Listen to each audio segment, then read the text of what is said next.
Did you know that according to Jesus, desire can be just as serious as the act itself? Imagine how this statement must have sounded to his audience at the time. What did he mean by it? Could our thoughts carry as much weight as our actions?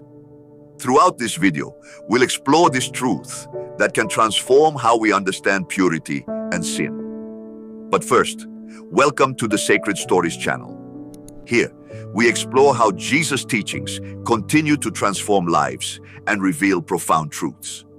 And one of these teachings is about the commandment, "You shall not commit adultery." Few people realize, however, that Jesus brought a new perspective to this law. He taught that even looking at someone with lust is equivalent to committing adultery in the heart. This is a profound reflection on our intentions and thoughts.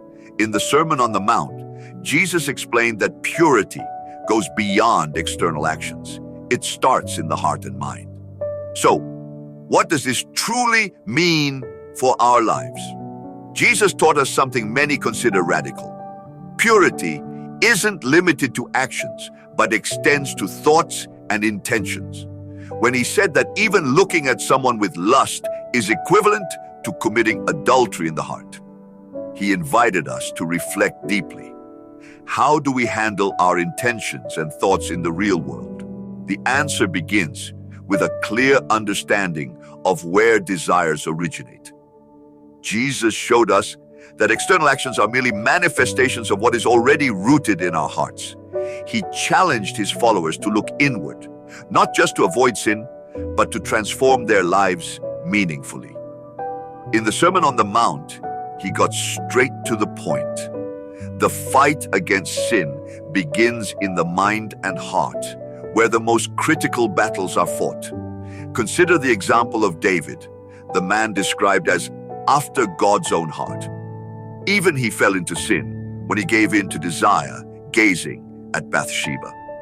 His story is a powerful reminder that if we don't master our thoughts, they can master us. Yet, we also learn from him that God is merciful. In Psalm 51, we see David's repentant heart crying out for purity.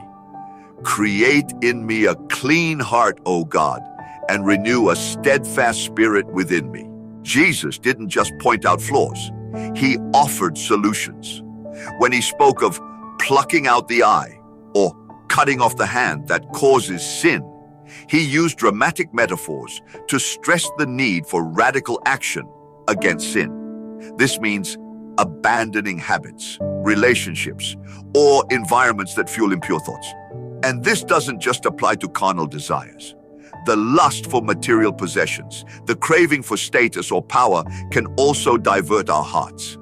That's why Jesus said, "For where your treasure is, there your heart will be also." He invites us to seek eternal treasures, not the fleeting ones of this life. Throughout Scripture, we see examples like Job, who made a covenant with his eyes to avoid improper thoughts. Job said, "I made a covenant with my eyes not to look lustfully at a young woman." This decision is a model of spiritual discipline we can adopt today.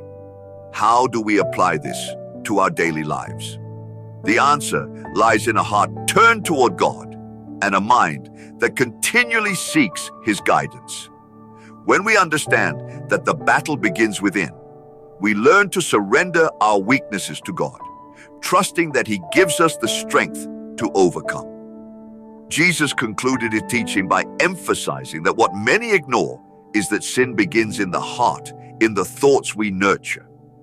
This is the truth that transforms. It's not just actions that distance us from God, but the desires we cultivate in secret. This radical perspective challenges us to pursue a life of purity that reflects a heart fully devoted to him.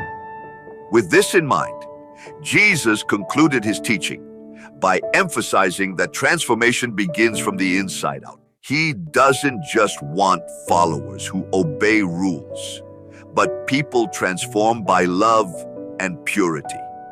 His message in the Sermon on the Mount challenges us to live purposefully, rejecting what distances us from God and seeking holiness in every aspect of life. He reminds us that even amidst the temptations and challenges of the modern world, it's possible to find strength and hope in faith. As the Apostle Paul said, "I can do all things through Christ who strengthens me." Let these words inspire us to make conscious choices, guided by the Spirit, to honor God in our thoughts and actions. And remember, the journey toward purity is a continuous process. No matter where you are right now, God is ready to guide your steps and renew your heart. If this message impacted you, subscribe to the Sacred Stories channel and turn on notifications to keep receiving content like this. Share this video with someone who needs to hear this transformative truth and help spread the light of the gospel to the world. Thank you so much for watching. May God bless your life. And I'll see you in the next video.